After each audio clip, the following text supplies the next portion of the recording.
मेरे प्यारे बच्चों, छोटे छोटे बच्चों, कैसे हैं आप लोग? बहुत अच्छे। सुप्रभात बेटा। एक नॉलेज बुक सीरीज अमित प्रकाशन की तरफ से मैं शैल जगोता आप सभी का स्वागत करती हूँ। बच्चे, हम पढ़ रहे हैं पुस्तक राष्ट्रभाषा। इसके अंतर्गत आज हम करेंगे पाठ 2। कौन सा है? दिन और रात, यानी कैसे दिन होता है और कैसे रात होती है, इसके बारे में हम इस पाठ में पढ़ेंगे। शिक्षक। छात्रों, आज हम दिन तथा रात के घटित होने की क्रिया पर चर्चा करेंगे। घटित होने यानी कैसे दिन होता है और कैसे रात होती है, इस बारे में हम पढ़ेंगे।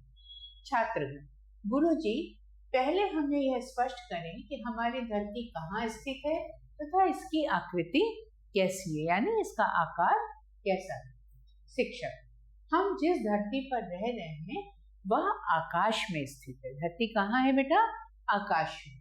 अनंत आकाश इसके चारों ओर फैला हुआ है तथा धरती की आकृति लगभग गोल है। हम कहते हैं ना, धरती गोल है।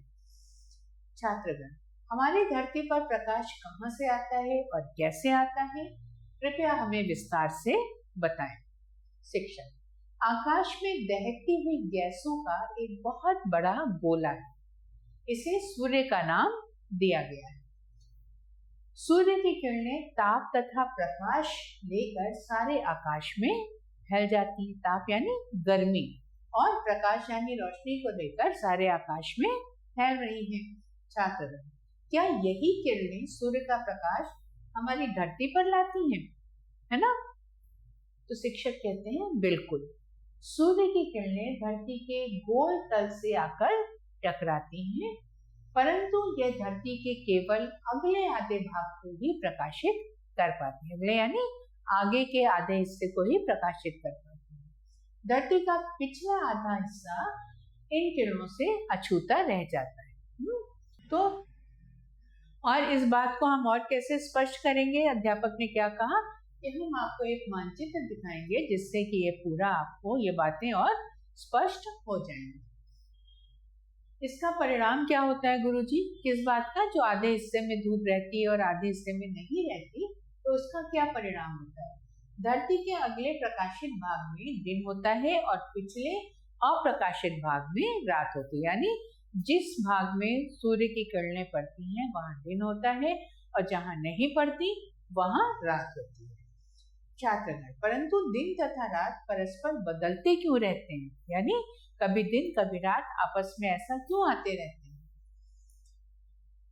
शिक्षक, यह धरती के एक अन्य गुण के कारण होता है। गोल होने के साथ साथ धरती अपने केंद्र के चारों ओर लगातार लट्टू की भांति घूमती रहती है। लट्टू जानते हो ना बेटा, जो गोल होता है, गेंद की तरह गोल, उसकी तरह घूमती रहती है। छात्रगण, धरती किस दिशा की ओर घूमती है?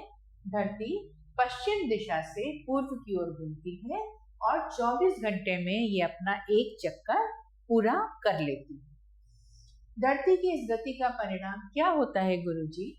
इस गति का परिणाम यह होता है बच्चों कि धरती के प्रकाशित तथा अप्रकाशित भाग में अपने स्थान परस्पर बदलते रहते हैं। यानी जहां सुबह रोशनी थी, दिन था, वहां शाम को रात हो जाएगी और जहां रात थी वहां दिन हो जाएगी।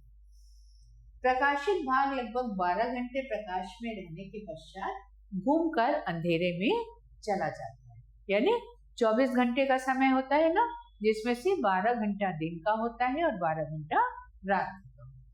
अप्रकाशित भाग लगभग 12 घंटे अंधेरे में रहने के पश्चात प्रकाश में आ जाता है। इस स्थान परिवर्तन का परिणाम क्या होता है गुरुजी? इसका परिणाम यह है कि धरती के हर स्थान पर 24 घंटे में एक दिन तथा एक रात घटित हो जाती है। यही नहीं, यह क्रम लगातार चलता रहता है। छात्र, गुरुजी आपने हमें दिन तथा रात के बनने तथा इसके अबाध रूप से एक दूसरे के बाद घटित होने के विषय में पूर्ण जानकारी दे दी। हम आपका धन्यवाद करते हैं। अबाध तरीके से यानी बिना किसी बाधा के। अब बेटे प्रश्न उत्तर करें। पृथ्वी का एक चक्कर कितने घंटों में पूरा होता है? पृथ्वी का एक चक्कर 24 घंटों में पूरा होता है। हमारी धरती कहाँ स्थित है? हमारी धरती आकाश में स्थित है। सूर्य का प्रकाश धरती पर कैसे आता है? सूर्य का प्रकाश धरती के घूमने के कारण एक तपे हुए गोले से निकलकर आता है। धरती किस दिशा से और किस दिशा की ओर घूमती है? धरती पश्चिम दिशा से पूरब दिशा की ओर घूमती है। धरती तथा सूर्य में, अब बेटा सही उत्तर पर हम सही का निशान लगाएं। धरती तथा सूर्य में से बड़ा कौन है? कभी धरती और कभी सूर्य या दोनों बराबर है। आकाश हमारी धरती के फैला हुआ है चारों ओर। लगातार लट्टू की तरह घूम रही है क्या बेटा? सूर्य के चारों ओर, आकाश के चारों ओर, अपने केंद्र के चारों ओर या चंद्रमा के चारों ओर? आकाश के चारों ओर। धरती अपना एक चक्कर पूरा करती है 24 घंटे में। यस बेटा, रिक्त स्थान पूरे करें। धरती लट्टू की तरह अपने केंद्र के इर्द गिर्द घूमती रहती है। धरती के चारों ओर अनंत आकाश फैला हुआ है। धरती के चारों ओर आधे भाग में दिन और आधे भाग में रात होती है। आधे भाग में रात और आधे भाग में दिन होता है। हमारी धरती की आकृति कैसी है? गोल। तो आज के लिए बच्चों बस इतना ही।